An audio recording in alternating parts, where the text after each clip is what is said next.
క్షణ క్షణం బ్రాహ్మణ సేవే శ్వాసగా ధ్యాసగా ఈ బ్రాహ్మణ భవన్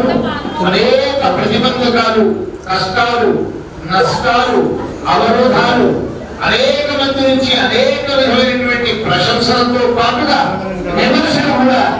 సమర్థంగా ధైర్యంగా ఎదుర్కొంటూ ఆత్మస్థైర్యంతో నా పనే ముఖ్యం భవనాల్లో కొంచెం స్థానం కల్పించాడు. వారి భార్య, వారి మనవడు, వారి నియంకుడు, వారి కుమార్తె, వారి అన్నుడు కొంత కొంత తన ఇంటి కార్యక్రమాలకు కూడా కొంత టైం కేటాయించగలడు అని మా అందరి ముందర నిరూపించుకున్నాడు. సంతోషం. అందుకు అందరం కూడా కొంత ఆనందాన్ని కలిగిస్తూ ఇలానే అప్పుడప్పుడు ఒక వారంలోనో నెలలోనో మీ కుటుంబాన్ని కూడా ఒక దృష్టి పెట్టి వాళ్ళతో కూడా మీరు అనేక కార్యక్రమాలు నిర్వహించుకుంటూ మాకు అప్పుడప్పుడు మీ శుభకార్యాలకు ఇంకాగే ఆహ్వానిస్తూ మిగతా సమయాల్లో బ్రాహ్మణ సేవలో బ్రాహ్మణ సేవా కార్యక్రమాలలో పాల్గొంటూ మీరు ఇంకా ఈ సమాజ సేవలో ముందుండాలని ఆకాంక్షిస్తూ సత్యం పరం పరగం సత్యగం సత్యేన న సువర్గాన్ లోకాచ్చవంతే కదాచన సతాగం హి సత్యం తస్మాత్ సత్యే రమంతే తపగితి తపో నానశనాత్ పరం యద్ధి పరం తపస్తద్దుద్ధర్షం తద్దురాదర్శం తస్మాత్ తపసి రమంతే తమగితి నియతం బ్రహ్మచారిణస్తస్మాత్ దమే రమంతే శమ ఇత్యరణ్యే మునయస్తస్మాత్ క్షమే రమంతే దానమితి సర్వాణి భూతాని ప్రశగం సంతి దానాన్నాతి దుశ్చరం తస్మాద్దానే రమంతే ధర్మ ఇతి ధర్మేణ సర్వమిదం పరిగృహీతం ధర్మాన్నాతి దుష్కరం తస్మాద్ధర్మే రమంతే ప్రజన ఇతి భూయాగుం సస్తస్మాద్ భూయిష్ఠాః ప్రజాయంతే తస్మాద్ భూయిష్ఠాః ప్రజననే రమంతే అగ్నయ ఇత్యాహ తస్మాదగ్నయ ఆధాతవ్యా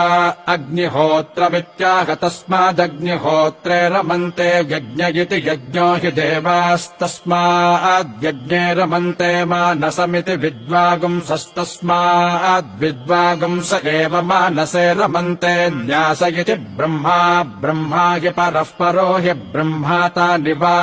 ఏతాన్యవరాణి పరాగుంసి న్యాస ఏవాత్యరే చ యద్య ఏవం వేదేత్యుపనిషత్ प्राजापत्यो हारुणिः सुपर्णेयः प्रजापतिम् पितरमुपससार किम् भगवन्तः परमम् वदन्तीति तस्मै प्रोवाच सत्येन वायुरावाति सत्येनादित्यो रोचते दिवि सत्यम् वाचः प्रतिष्ठा सत्ये सर्वम् प्रतिष्ठितम् तस्मात् सत्यम् परमम् वदन्ति तपसा देवा देवतामग्र आयम् तपसर्षयः सुवरन्वविन्दन् तपसा सपत्नान् प्रणुदामारातीस्तपसि सर्वम् प्रतिष्ठितम् तस्मात् तपः परमम् वदन्ति दमेन दान्ताः किल्बिषमवधून्वन्ति दमेन ब्रह्मचारिणः सुवरगच्छन्दमो भूतानाम् दुराधर्षन्दमे सर्वम् प्रतिष्ठितम् तस्माद्दमः परमम् वदन्ति शमेन शान्ताः शिवमाचरन्ति शमेन नाकम् मुनयोन्वविन्दन् क्षमो भूतानाम् दुराधर्षन् क्षमे सर्वम् प्रतिष्ठितम् तस्माच्छमः परमम् वदन्ति दानम् यज्ञानाम् वरूथम् दक्षिणा लोके दातारगम् सर्वभूतान्युपजीवन्ति दानेनारातिरपानुदन्त दानेन द्विषन्तो मित्रा भवन्ति दाने सर्वम् प्रतिष्ठितम् तस्माद्दानम् परमम् वदन्ति धर्मो विश्वस्य जगतः प्रतिष्ठा लोके धर्मिष्ठम् प्रजा उपसर्पन्ति धर्मेण पापमपनुदति धर्मे सर्वम् प्रतिष्ठितम् तस्माद्धर्मम् परमम् वदन्ति प्रजननम् वै प्रतिष्ठा लोके साधु प्रजायास्तन्तुम् तन्वानः पितृणामनृणो भवति तदेव तस्या अनृणम् तस्मात् प्रजननम् परमम् वदन्त्यग्नयो वैत्रयी विद्या देवयानः पन्थागार्हपत्यरिपृथिवीरथन्तरमन्वाहार्यपचनम् यजुरन्तरिक्षम् वामदेव्यमाहवनीयः सामसु वर्गो लोको बृहत्तस्मादग्नीन् परमम् वदन्त्यग्निहोत्रगुम् सायम् प्रातर्गृहाणाम् निष्कृतिः स्विष्टगुम् सुहुतम् यज्ञक्रतूनाम् देवानाम् प्रायणगुम् सुवर्गस्य लोकस्य ज्योतिस्तस्मादग्निहोत्रम् परमम् वदन्ति यज्ञ इति यज्ञेन हि देवादिवम् गता यज्ञेनासुरा न पानुदन्त यज्ञेन द्विषन्तो मित्रा भवन्ति यज्ञे सर्वम् प्रतिष्ठितम् तस्माद्यज्ञम् परमम् वदन्ति मानसम् वै प्राजापत्यम् पवित्रम् मानसेन मनसा साधु पश्यति मानसा ऋषयः प्रजा असृजन्त मानसे सर्वम् प्रतिष्ठितम् तस्मान्मानसम् परमम् वदन्ति न्यासयित्याहुर्मनीषिणो ब्रह्माणम् ब्रह्मा विश्वः कतमस्वयम्भु प्रजापतिः संवत्सर इति संवत्सरोऽसावादित्यो य एष आदित्ये पुरुषः स परमेष्टि ब्रह्मात्मायाभिरादित्यस्तपतिरश्मिभिस्ताभिः पर्जन्यो वर्षति पर्जन्येनौषधि वनस्पतयः प्रजायन्त ओषधि वनस्पतिभिरन्नम् भवत्यन्नेन प्राणाः प्राणैर्बलम् बलेन तपस्तपसा श्रद्धा श्रद्धया मेधा मेधया मनीषा मनीषया मनो मनसा शान्तिः शान्त्या चित्तम् चित्तेन स्मृतिर्स्मृत्या स्मारग्स्मारेण विज्ञानम् विज्ञानेनात्मानम् वेदयति तस्मादन्नम् तदन् सर्वाण्येतानि ददात्यन्नात् प्राणा भवन्ति भूतानाम् प्राणैर्मनो मनसश्च विज्ञानम् विज्ञानादानन्दो ब्रह्म योनिः स वा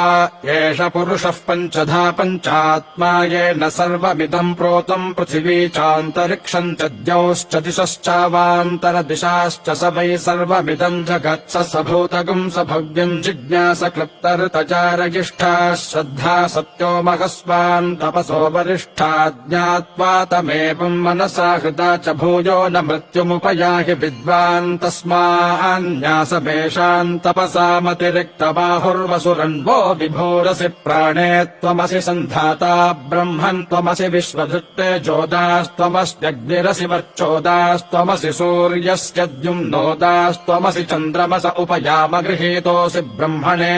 त्वामहस ओमित्यात्मानम् युञ्जीतैतद्वै महोपनिषदम् देवानाम् गुह्यम् यदेवम् वेद ब्रह्मणो महिमानमाप्नोति तस्मात् ब्रह्मणो महिमानमित्युपनिषत् तस्यैवम् विदुषो यज्ञस्यात्मा यजमानः श्रद्धा पत्नी शरीरमिद्ममुरो वेदल्लोमानि बर्हिर्वेदः शिखा हृदयम् यूपः काम आज्यम् मन्यः पशुस्तपोऽग्निर्दमः शमयिता दक्षिणा वाग्भूता प्राणमुद्गाता चक्षुरध्वर्युर्मनो ब्रह्मा श्रोत्रमग्नीद्यावध्रियते सा दीक्षा यदश्नाति तद्धविर्यत्पिबति तदस्य सोमपानम् यद्रमते तदुपसदो यत्सञ्चरत्युपविशद्युत्तिष्ठते च स प्रपद्यो यन्मुखम् तदाहवनीयो याव्याहृतिराहुतिर्यदस्य विज्ञानम् तज्जुहोति यत्सायम् प्रातरत्य तत्समिधम् यत्प्रातर्मध्यम् दिनकम् सायम् च तानि सवनानि ये अहोरात्रे ते दर्शपूर्णमासो ये अर्धमासाश्च मासाश्च ते चातुर्मास्यानि यऋतवस्ते पशुबन्धा ये संवत्सराश्च परिवत्सराश्च ते हर्गणाः सर्ववेदसंवा एतत्सत्रम् यन्मरणम् तदववृथ एतद्वै जरामर्यमग्निहोत्रगुम् सत्रम् य एवम् विद्वानुदगयने प्रमीयते देवानामेव महिमानम् गत्वादित्यस्य सायुज्यम् गच्छत्यथयो दक्षिणे प्रमीयते पितॄणामेव महिमानम् गत्वा चन्द्रमसः सायुज्यगुम् स लोकतामाप्नोत्येतो वै सूर्या चन्द्रमसोर्महिमानौ ब्राह्मणो विद्वानभिजयति तस्माद्ब्रह्मणो महिमानमाप्नोति तस्माद्ब्रह्मणो महिमानमित्युपनिषत् सहना भवतु सहनौ भुनक्तु सह वीर्यम् करवावहै तेजस्विनावधीतमस्तु मा विद्विषावहै ॐ शान्तिः शान्तिः शान्तिः हरिः ॐ सत्यम् परम् परगुम् सत्यगुम् सत्येन न सुवर्गान् लोकाच्च वन्ते कदाचन सतागुम् हि सत्यम् तस्मात् सत्ये रमन्ते तपयति तपो नानशनात् परम् यद्धि परम् तपस्तद्दुद्धर्षम् तद्दुरादर्शम् तस्मात् तपसि रमन्ते दम इति नियतम् ब्रह्मचारिणस्तस्माद्दमे रमन्ते शम इत्यरण्ये मुनयस्तस्मात् क्षमे रमन्ते दानमिति सर्वाणि भूतानि प्रशगुम् सन्ति दानान्नाति दुश्चरन् तस्माद्दाने रमन्ते धर्म इति धर्मेण सर्वमिदम् परिगृहीतम् धर्मान्नाति दुष्करम् तस्माद्धर्मे रमन्ते प्रजन इति भूयागुंसस्तस्माद्भूयिष्ठाः प्रजायन्ते तस्माद्भूयिष्ठाः प्रजनने रमन्ते ज्ञय इत्याह तस्मादग्नय आधातव्या अग्निहोत्रमित्याह तस्मादग्निहोत्रे रमन्ते यज्ञ इति यज्ञो हि देवास्तस्माद्यज्ञे रमन्ते मानसमिति विद्वागुंसस्तस्माद्विद्वागुंस एव मानसे रमन्ते न्यास इति ब्रह्मा ब्रह्मा हि परः परो हि ब्रह्माता निवा एतान्यपराणि परागुंसि न्यास एवात्यरे च यद्य एवम् वेदेत्युपनिषत्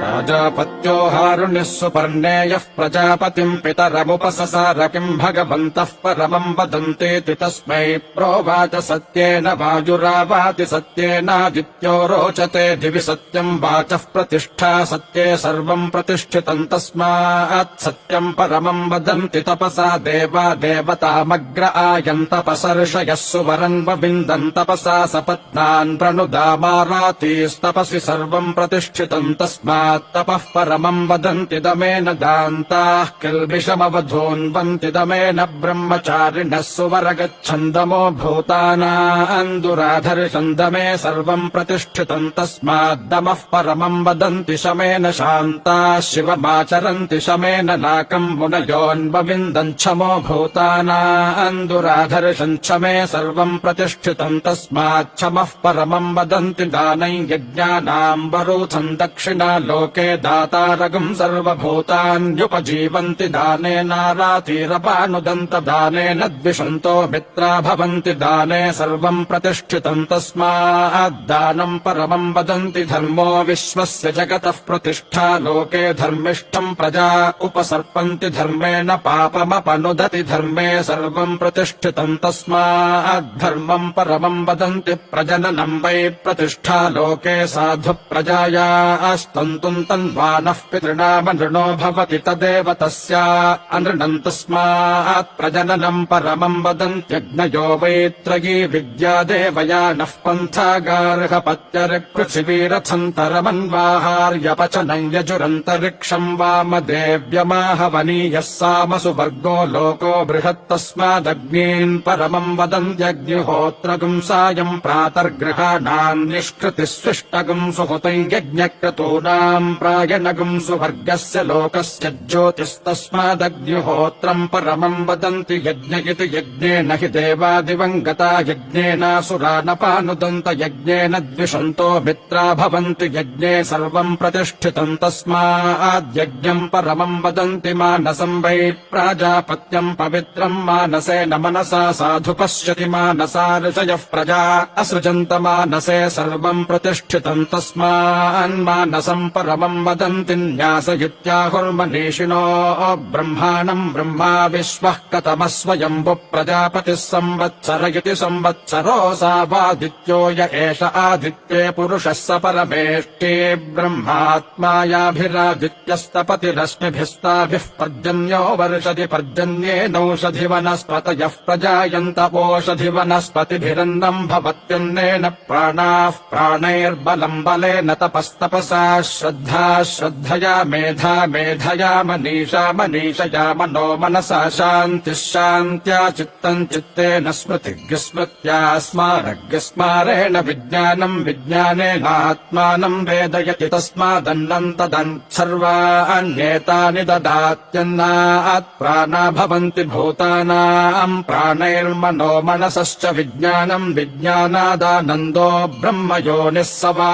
एष पुरुषः पञ्चधा पञ्चात्मा येन सर्वमिदम् प्रोतम् पृथिवी चान्तरिक्षम् च द्यौश्च दिशश्चावान्तरदिशाश्च स वै सर्वमिदम् जगत्स स भूतगुम् स भव्यम् जिज्ञास क्लृप्तर्तचारगिष्ठा श्रद्धा सत्यो महस्वान् तपसो वरिष्ठा ज्ञात्वा तमेवम् मनसा हृदा च भूयो न मृत्युमुपयाहि विद्वान् तस्मान्न्यासमेषाम् तपसामतिरिक्तबाहुर्वसुरन्वो विभोरसि प्राणे त्वमसि सन्धाता ब्रह्मन् त्वमसि विश्वधृत्ते जोदास्त्वमस्त्यग्निरसि वर्चोदास्त्वमसि सूर्यस्य द्युम्नोदास्त्वमसि चन्द्रमस उपयाम गृहीतोऽसि ब्रह्मणे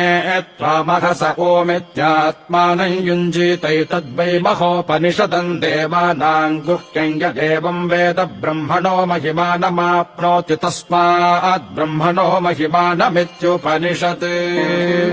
तस्यैवम् विदुषो यज्ञस्यात्मा यजमानः श्रद्धा पत्नी शरीरमिध्ममुरो वेदल्लोमानि बर्हिर्वेदः शिखा हृदयम् यूपः काम आज्यम् मन्यः पशुस्तपोऽग्निर्दमः शमयिता दक्षिणा वाग्भोता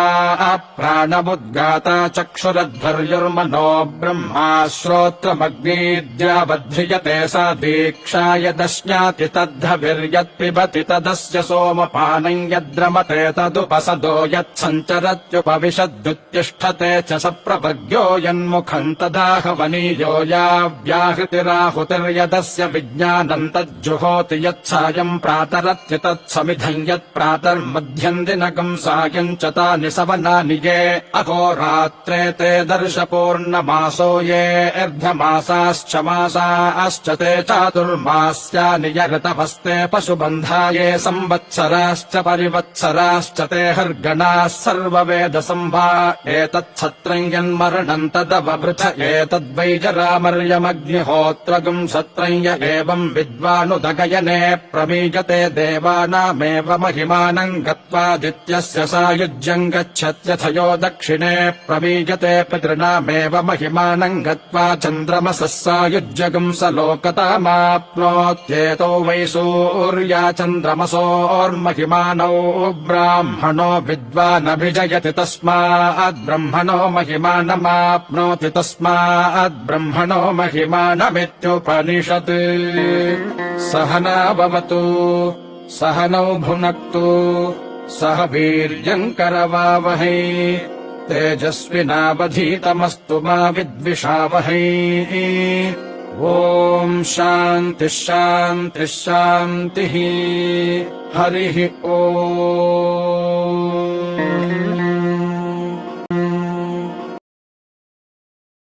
सत्यम् परम् परगुम् सत्यगुम् सत्येन न सुवर्गान् लोकाच्च वन्ते कदाचन सतागुम् हि सत्यम् तस्मात् सत्ये रमन्ते तपयति तपो नानशनात् परम् यद्धि परम् तपस्तद्दुद्धर्षम् तद्दुराधर्षम् तस्मात् तपसि रमन्ते दमयिति नियतम् ब्रह्मचारिणस्तस्माद्दमे रमन्ते शम इत्यरण्ये मुनयस्तस्मात् क्षमे रमन्ते दानमिति सर्वाणि भूतानि प्रशगुम् सन्ति दानान्नाति दुश्चरम् तस्माद्दाने रमन्ते धर्म इति धर्मेण सर्वमिदम् परिगृहीतम् धर्मान्नाति दुष्करम् तस्माद्धर्मे रमन्ते प्रजन इति भूयागुंसस्तस्माद्भूयिष्ठाः प्रजायन्ते तस्माद्भूयिष्ठाः प्रजनने रमन्ते ज्ञय इत्याह तस्मादग्नय आधातव्या अग्निहोत्रमित्याह तस्मादग्निहोत्रे रमन्ते यज्ञ इति यज्ञो हि देवास्तस्माद्यज्ञे रमन्ते मानसमिति विद्वागुंसस्तस्माद्विद्वागुंस एव मानसे रमन्ते न्यास इति ब्रह्मा ब्रह्मा हि परः परो हि ब्रह्मातानि वा एतान्यपराणि परागुंसि न्यास एवात्यरे च यद्य एवम् वेदेत्युपनिषत् प्राजापत्यो हारुणिः सुपर्णेयः प्रजापतिम् पितरमुपससार किम् भगवन्तः परमम् वदन्तीति तस्मै प्रोवाच सत्येन वायुरावाति सत्येनादित्यो रोचते दिवि सत्यम् वाचः प्रतिष्ठा सत्ये सर्वम् प्रतिष्ठितम् तस्मात् सत्यम् परमम् वदन्ति तपसा देवा देवतामग्र आयन् तपसर्षयः सुवरन्वविन्दन् तपसा सपत्नान् प्रणुदामारातीस्तपसि सर्वम् प्रतिष्ठितम् तस्मात् तपः परमम् वदन्ति दमेन दान्ताः किल्बिषमवधून्वन्ति दमेन ब्रह्मचारिणः सुवरगच्छन्दमो भूतानाम् दुराधर्षन्दमे सर्वम् प्रतिष्ठितम् तस्माद्दमः परमम् वदन्ति शमेन शान्ताः शिवमाचरन्ति शमेन नाकम् मुनयोन्वविन्दन् क्षमो भूतानाम् दुराधर्षन् क्षमे सर्वम् प्रतिष्ठितम् तस्मात् क्षमः परमम् वदन्ति दानम् यज्ञानाम् वरूथम् दक्षिणा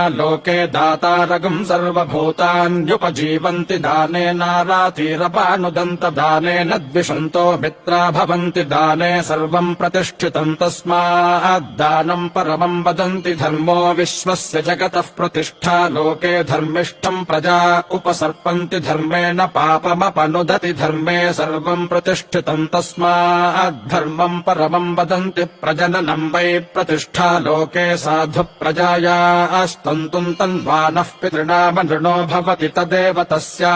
अनृणम् तस्मात् प्रजननम् परमम् वदन्त्यग्नयो वै त्रयी विद्या देवयानः पन्थागार्हपत्यरिक्पृथिवीरथन्तरमन्वाहार्यपचनम् यजुरन्तरिक्षम् वामदेव्यमाहवनीयः सामसु वर्गो लोको बृहत्तस्मादग्नीन् परमम् वदन्त्यग्निहोत्रगुम् सायम् प्रातर्गृहाणाम् निष्कृतिः स्विष्टगुम् सुहुतम् यज्ञक्रतूनाम् प्रायणगुम् सुवर्गस्य लोकस्य ज्योतिस्तस्मादग्निहोत्रम् परमम् वदन्ति यज्ञ इति यज्ञेन हि देवादिवम् गता यज्ञेनासुरा नपानुदन्त यज्ञेन द्विषन्तो मित्रा भवन्ति यज्ञे सर्वम् प्रतिष्ठितम् तस्माद्यज्ञम् परमम् वदन्ति मानसम् वै प्राजापत्यम् पवित्रम् मानसेन मनसा साधु पश्यति मानसा ऋषयः प्रजा असृजन्त मानसे सर्वम् प्रतिष्ठितम् तस्मान्मानसम् परमम् वदन्ति न्यासयित्याहुर्मनीषिणो ब्रह्माणम् ब्रह्मा विश्वः कतमस्वयम्भु प्रजापतिः संवत्सर इति संवत्सरोऽसावादित्यो य एष आदित्ये पुरुषः स परमेष्टि ब्रह्मात्मायाभिरादित्यस्तपतिरश्मिभिस्ताभिः पर्जन्यो वर्षति पर्जन्येनौषधि वनस्पतयः प्रजायन्त ओषधि वनस्पतिभिरन्नम् भवत्यन्नेन प्राणाः प्राणैर्बलम् बलेन तपस्तपसा श्रद्धा श्रद्धया मेधा मेधया मनीषा मनीषया मनो मनसा शान्तिः शान्त्या चित्तम् चित्तेन स्मृतिः स्मृत्या स्मारग्स्मारेण विज्ञानम् विज्ञानेनात्मानम् वेदयति तस्मादन्नम् तदन् सर्वाण्येतानि ददात्यन्नात् प्राणा भवन्ति भूतानाम् प्राणैर्मनो मनसश्च विज्ञानम् विज्ञानादानन्दो ब्रह्म योनिः स वा एष पुरुषः पञ्चधा पञ्चात्मा येन सर्वमिदम् प्रोतम् पृथिवी चान्तरिक्षम् च द्यौश्च दिशश्चावान्तरदिशाश्च स वै सर्वमिदम् जगत्स स भूतगुम् स भव्यम् जिज्ञास क्लृप्तर्तचारयिष्ठा श्रद्धा सत्यो महस्वान् तपसो वरिष्ठा ज्ञात्वा तमेवम् मनसा हृदा च भूयो न मृत्युमुपयाहि विद्वान् तस्मान्न्यासमेषाम् तपसामतिरिक्तबाहुर्वसुरन्वो विभोरसि प्राणे त्वमसि सन्धाता ब्रह्मन् त्वमसि विश्वधृत्ते जोदास्त्वमस्त्यग्निरसि वर्चोदास्त्वमसि सूर्यस्य द्युम्नोदास्त्वमसि चन्द्रमस उपयाम गृहीतोऽसि ब्रह्मणे त्वामहस ओमित्यात्मानम् युञ्जीतैतद्वै महोपनिषदम् देवानाम् गुह्यम् यदेवम् वेद ब्रह्मणो महिमानमाप्नोति तस्मात् ब्रह्मणो महिमानमित्युपनिषत् तस्यैवम् विदुषो यज्ञस्यात्मा यजमानः श्रद्धा पत्नी शरीरमिद्ममुरो वेदल्लोमानि बर्हिर्वेदः शिखा हृदयम् यूपः काम आज्यम् मन्यः पशुस्तपोऽग्निर्दमः शमयिता दक्षिणा वाग्भोता प्राणमुद्गाता चक्षुरध्वर्युर्मनो ब्रह्मा श्रोत्रमग्नीद्यावध्रियते सा दीक्षा यदश्नाति तद्धविर्यत्पिबति तदस्य सोमपानम् यद्रमते तदुपसदो यत्सञ्चरत्युपविशद्युत्तिष्ठते च स प्रवर्ग्यो यन्मुखम् तदाहवनीयो या व्याहृतिराहुतिर्यदस्य विज्ञानम् तज्जुहोति यत्सायम् प्रातरत्यतत्समिधम् यत्प्रातर्मध्यम् दिनकम् सायम् च तानि सवनानि ये अहोरात्रे ते दर्शपूर्णमासो ये अर्धमासाश्च मासाश्च ते चातुर्मास्यानि यऋतवस्ते पशुबन्धा ये संवत्सराश्च परिवत्सराश्च ते हर्गणाः सर्ववेदसम्भा एतच्छत्रम् यन्मरणम् तदवभृथ एतद्वै जरामर्यमग्निहोत्रगुम् सत्रम् य एवम् विद्वानुदगयने प्रमीयते देवानामेव महिमानम् गत्वादित्यस्य सायुज्यम् गच्छत्यथयो दक्षिणे प्रमीयते पितॄणामेव महिमानम् गत्वा चन्द्रमसः सायुज्यगुम् स लोकतामाप्नोत्येतो वै सूर्या चन्द्रमसोर्महिमानौ ब्राह्मणो विद्वानभिजयति तस्माद्ब्रह्मणो महिमानमाप्नोति तस्माद्ब्रह्मणो महिमानमित्युपनिषत् सहना भवतु सहनौ भुनक्तु सह वीर्यम् करवावहै तेजस्विनावधीतमस्तु मा विद्विषावहै ॐ शान्तिः शान्तिः शान्तिः हरिः